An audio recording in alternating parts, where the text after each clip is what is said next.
Welcome to the HCI family of podcasts. We're your source for personal, professional, and organizational growth and development. We share our own original research, explore industry trends, and interview executives and thought leaders from across the globe. Join us for practitioner-oriented content around all things leadership, HR, talent management, organizational development, and change management. Maximize your personal and organizational potential with the HCI family of podcasts.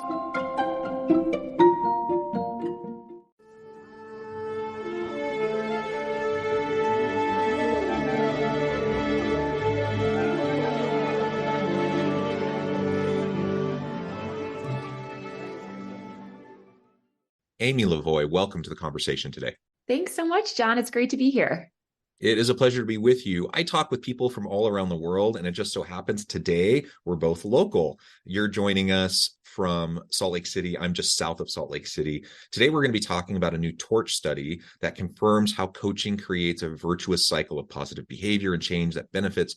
There's so many really great outcomes from the study, and we're going to try to unpack that and better understand some of what this means for organizational leaders today. As we get started, I wanted to share Amy's bio with everybody. Amy Lavoie is responsible for enabling a culture at TORCH where people can thrive. She has spent her career studying and practicing the science of happiness and success at work, both as an internal HR practitioner and an external consultant, guiding some of the world's leading organizations on how to engage their people for outsized performance. Most recently, Amy led the development and integration of people science into products, messaging, and services for Glint, LinkedIn, and Microsoft. I could go on, but I'm going to pause there. Amy, anything else you would like to highlight by way of your background or personal context before we dive on into the broader conversation? No, I think you covered it well. Just say that I'm really passionate about using technology to create more humanity in the world of work. And I just am really excited about this new research because I think it helps us to better understand how we can influence that and do that. And coaching is just has had a really meaningful impact on me and something I wish more people can benefit from.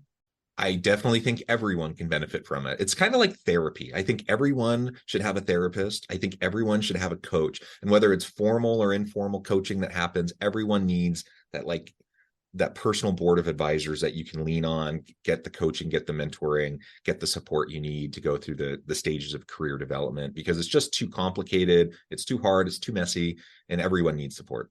I could not agree more. It's like if you're only being coached by, your own brain or the voices in your head, like it is really hard to make sense of things. And you've probably experienced it, John. I know I have, like, absolutely transformational impact when you have someone that can just listen and ask you questions and help you. Really, what coaching does, it kind of helps you find the answers within you and help you to kind of just get out of your own way, which a lot of us do, work through really complicated things that happen when we interact with humans. And it's just an amazing resource that I'm so excited technology has enabled to be able to make it more accessible to more people.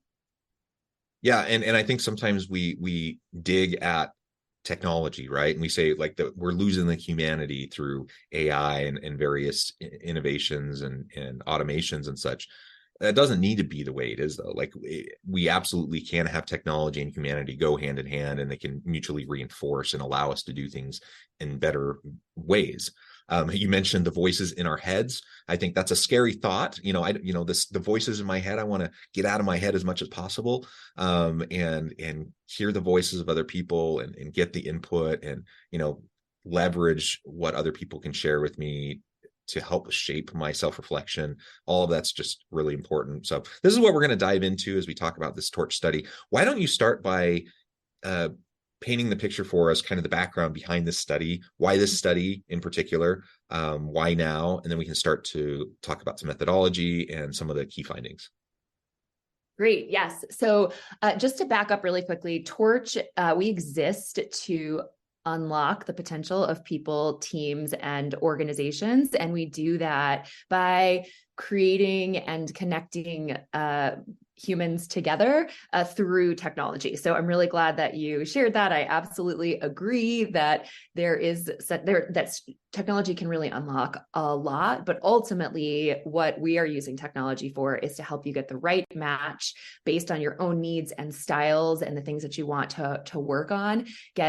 We use algorithms to help connect you with someone who we believe you will hit it off with right away, because that can actually be a pretty big barrier to entry. And we use technology to help you have access to coaches no matter where in the world you are, using screens and technology. You don't have to be in an office in the corporate headquarters, and available to go meet with someone in person. And so we also can use the technology to help really make sure that the coaching you're getting is aligned to the organization's strategies and priorities in a way that we just couldn't do it before, which is why only those at the top of the house seem to have the resources to get coaches in the past. So that's a little bit about Torch. And, I think one thing that I've always seen and believed is that culture is happening whether or not we do anything about it. You are going to see it evolve, going to see certain things expand. And really, as leaders and as an organization and HR professionals, we want to kind of get more in the driver's seat of that. But it's very hard to do, right? Because so much of culture happens in the day-to-day norms, decisions, what's being reinforced or being punished in an organization. And you can't be in the middle of all of that. So how do you enable the people that are in the middle of more of it to be able to be a positive force for good with creating the culture that you want and the culture that you need to drive your business forward? And so we kind of know this anecdotally. We all know examples of really negative culture expansion. I think that's we call the positive and virtuous version of that the ripple effect. But I think when we see it happen in a negative way, it feels almost a little more like a wildfire. Like it just can take off. We see things like when Wells Fargo had the fraudulent accounts, or Volkswagen was falsifying emissions. These things can happen, and often without even the awareness of leadership, because of what's happening on the ground. And so we want to really understand, what can we do to try to influence that positive change, and what are the most effective ways to do that? And our customers are telling us, and we experience it, that when they invest in coaching, it's not just that leader who has the coach who's improving. It's expanding, and it's like all these things are happening, but it feels really intangible. They know it, their teams know it, but how do you convey that to the leadership team? And that's what we were embarking on. There really is not great research to help quantify that and understand what are the levers you can pull and what are the things that you have the biggest impact on when you invest in coaching. So that's what this research was all about, is understanding and kind of quantifying what we call that ripple effect that happens when you bring coaching into an organization. Yeah, the positive ripple effect. I sometimes think about the negative downward spiral, the wildfire that you were talking about. That's the kind of more negative side, for sure. Thinking of ways also to democratize coaching, because like you said, traditionally, it's really top executives, senior leaders who tend to be the ones that get the coaches. And we know that leaders at all levels of a hierarchy, really everyone, could use a coach. But it's expensive, it's time consuming, right? And so there's all these reasons why it doesn't happen. And so finding ways to democratize that, or at minimum to leverage the impacts of the coach on the individual leader for their broader team, is going to be really, really important. Yeah, it's so important. And I just wanted to say one thing that I think is really important is we define leaders as anyone who takes responsibility for the success of those around them. And I think that's important, because if you look at the way work gets done now, if you've done anything with, organizational network analysis, that it's not just the people managers. It's not just the senior leaders or the directors and above who are having an influence on the culture. So that is another thing that, technology has enabled, is for us to be able to reach a lot more people who actually do have an outsized impact on what's happening in the organization. Yeah, Absolutely. Okay, so let's dig in. Maybe describe just briefly some of the nuts and bolts behind the methodology of this, the sampling, etc., and then we can talk about some of the results. Yes. So at a high level, we looked at organizations who are investing in coaching, and we looked across 22 different industries, had a really large sample size. And what we were trying to understand is not just what is the impact of those who have gone through coaching. That's something we get data on all the time through our platform. We wanted to understand the impact that was happening for the direct reports of those people, for the key stakeholders of those people. What were they seeing from that person that had gone through coaching? And also, what were they experiencing themselves as a result of a more effective leader? So that's high level what we were looking for. We had large sample size across lots of different demographics and industries to make sure that we were getting valid and reliable results. Awesome.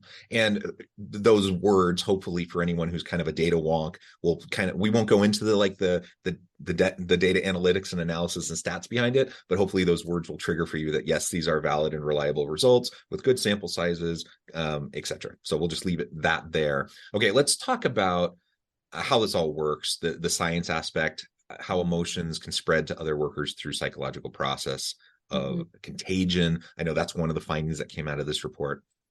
Yeah, I think that is really important. That word, hopefully that phrase kind of makes sense, but just to define it really clearly, emotional contagion is when our emotions inspire similar emotions in other people. And what we found is that while there are some really tangible changes that happen as a result of going through coaching, one of the kind of phenomenons that's happening is that when someone goes through coaching, they are not only improving their skills, they're improving their confidence, they're improving their resilience, they're improving their ability to be agile and to feel positive and equipped to handle what can be really challenging in this world of work.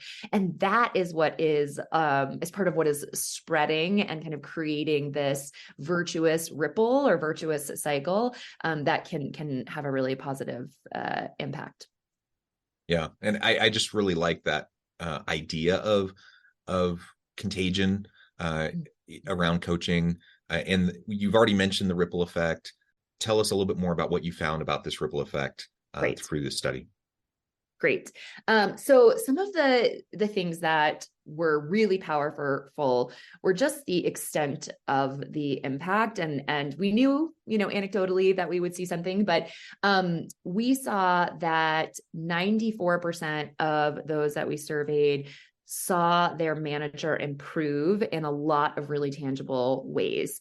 And that is something that is, when you think about the impact that a manager can have, especially a manager who is struggling on not only the effectiveness of the work, but sometimes really the livelihood of the employees that they are managing, that is pretty incredible. Just to dig into that a little bit more, a lot of what the top changes that employees were reporting seeing from their managers fall actually under the category of communication. So how they're communicating in meetings, how they are enabling the employees with information, how they are open to feedback and receptive to having hard conversations, which is just such an important part of everything that we do, and something that I know as an HR leader myself, as a business leader, is just so hard to influence and control when you're trying to kind of create a big training program to improve communications. So that was really powerful. And I'll just give you one quick quote that really stood out to me. One direct report said, since my manager's coaching, the standout change at work is the evident shift in how our team communicates. Meetings have transformed into focused, open, and inclusive sessions, valuing every team member's input, and that shift has nurtured better collaboration. So, just to kind of see an employee say, like, not only are our meetings more effective, but, you're also driving things like innovation, and I feel like I belong more, and I feel like I'm valued more. These are really powerful examples of the ripple. Yeah, that's amazing. And one of the results I saw, 94% of respondents seeing positive change in their managers as a result of the coaching, especially around communication. Mhm. 6 of those top 10 changes they see come in the communication kind of sphere. Do you want to speak to that a little bit more? Yeah, and I can actually share with you some of those Sure. Yeah. specific kind of communication categories that were bubbling up in those top 10 findings. More effectively communicating with others, being more open to feedback, asking more questions. Wow, what a hard skill to know ask versus tell. Giving useful feedback, active listening, which is like so connected to really getting to the root of what might be going on, and managing difficult conversations. Those are all some of the communication skills that we saw employees experience as improvements for their manager. And with this ripple, 91% of employees report positive improvements in their own skills. Maybe speak to some of that. This, John, is my favorite part of this research and something we were hoping to find, but just really awesome to see more detail around that and how big that impact is. So, as you said, 91% of employees were saying that they actually felt like they were improving, their skills were improving, their mindsets were improving as a result of their manager being coached. So this was like really getting into that deeper example of that ripple effect. A couple kind of diving a little deeper into that.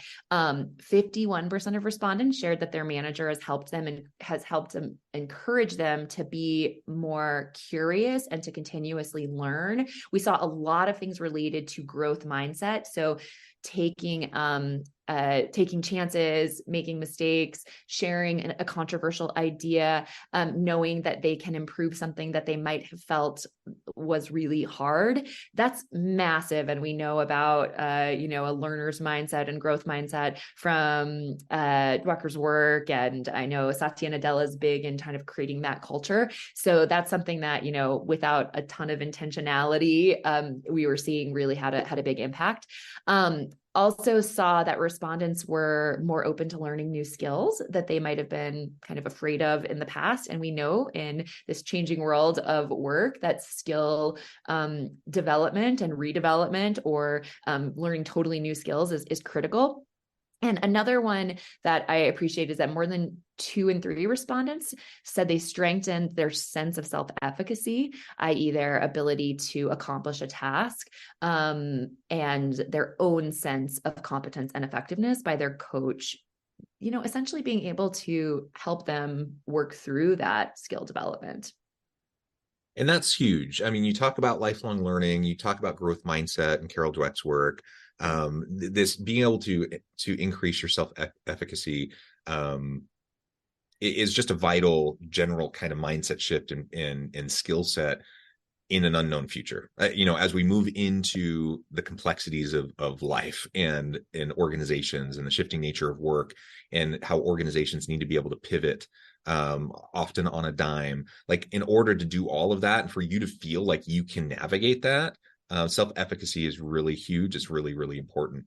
And so that's one of those findings. I mean, 2 in 3 report that, which is amazing. And then the next question is, well, how do we get that other 1 in 3 to also feel that way, right?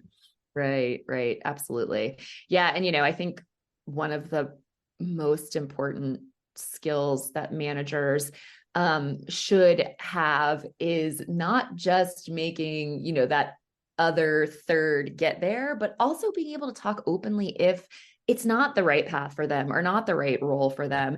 And so I was really encouraged to see, kind of having difficult conversations, having, being able to share, more constructive feedback. Feedback is just something that is so sorely struggling in a lot of organizations. And so, I look at it that you might not get to 100% on this one, but that might be because we're actually having the right conversations with people about performance management and some of the things that might mean they're not the right fit for the role. So all of these, to your point, are just so critical in an unknown world. We cannot rely on an internal communications team to be able to get everyone the information that they need in the time they need it, to have a training team give people the skills they need, have, every level of leadership approve on a decision that needs to be made in the moment. Like, the world of work is moving so rapidly that one of the biggest lessons in leadership for me in this kind of age is that we need to let go as leaders. We need to let go. And it's really scary, but when you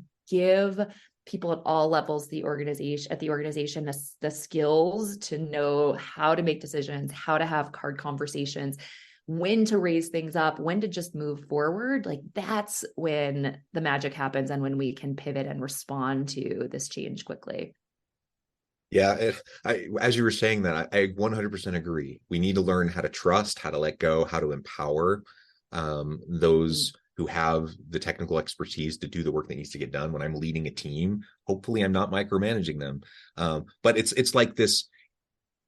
I see on both ends of the spectrum problems with people who are like in the weeds micromanaging and it's all about them. That's not effective. Nobody likes that. But I've also seen people who say, oh, I don't want to micromanage my team. And so then they're like, it's complete laissez-faire, like nothing. There's actually no management going on. There's no leadership going on. There's no support going on. Obviously, neither of those are good or effective. And so we need to simultaneously, develop trust, mutual accountability and trust with our teams.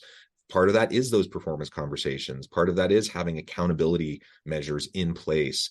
You still have to lead. You still have to set a vision. You still have to have those conversations. You still have to support. And that's nothing we've said today is rocket science. Like, there's lots of research behind this that's been done in academia for years.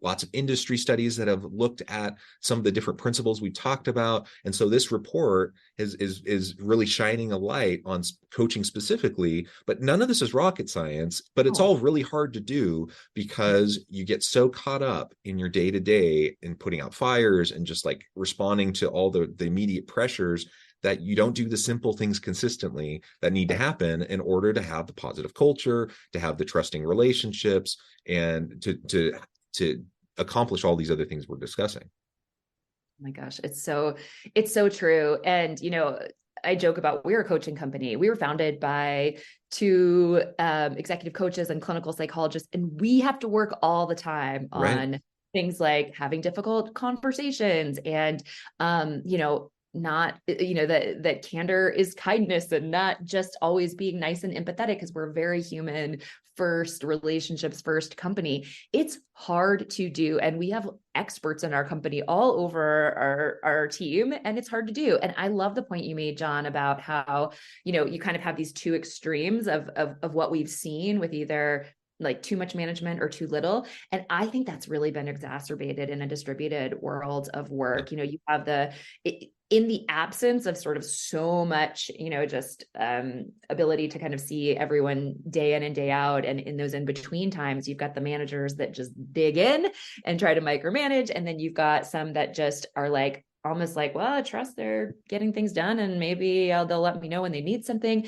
And the truth is that the sweet spot is in the middle. And when things are hard, like conflict and talking about things where we may not know all the answers, a lot of our tendencies are to kind of clam up and to shut down and to, let's just go focus on putting out the latest fire of the day or check off the to-do list, when the real thing that we need is some of this deeper connection and communication.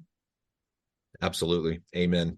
Well, Amy, this has just been a really great conversation. I know at the time I need to let you go here in just a minute, but before we wrap things up for today, I wanted to give you a chance to share with the audience how they can connect with you, find out more about your work, your team, where they can find this report, and then give us a final word on the topic for today. Awesome. Okay. Well, please don't hesitate to check us out at torch.io. You can find access to this latest report and a lot of other resources that we put out to help kind of create these coaching cultures internally. You can also reach out to me on LinkedIn, Amy Lavoie. I would be happy to connect and learn and share with all of you as we are navigating these things together. And finally, I think one of the things about the report that is just so important, like you said, John, it's not rocket science, but yet we're not doing it. Sometimes I feel like, the scientific equations are easier to do than this stuff. So it's Yeah. like, it's in some ways you wish there was there was a textbook or a playbook on what exactly to do, and we're not doing it. And so we realize that a lot of times organizations intuitively knowing it's the right thing to do is not enough to get the business case to find funding and to be able to roll out new programs and convince, the CFO in a tight budget time that this is something you need. So I just want to leave you with one other stat that came out of the research, which is about the impact that coaching has on overall company performance. So we were able to tie this also to things like retention rate. We know how expensive it can be to attract employees, rates of promotion, and even increased levels of performance. So those who go through coaching are reporting 71% increase in performance that has a direct impact on business results. And so this is not just a nice to have, this is directly tied to what we do as HR leaders and helping our organizations be more successful. We don't get to just treat people kindly if our organizations are not succeeding in achieving their goals. And so we're trying to help equip our customers and the world with making the case for what we know is this really important thing. Yeah, well said. Amy, thank you so much. It's been a real pleasure. I encourage the audience to reach out, get connected, find out more about what Amy and her team can do for you. Check out the report. And as always, I hope everyone can stay healthy and safe, that you can find meaning and purpose at work each and every day. And I hope you all have a great week.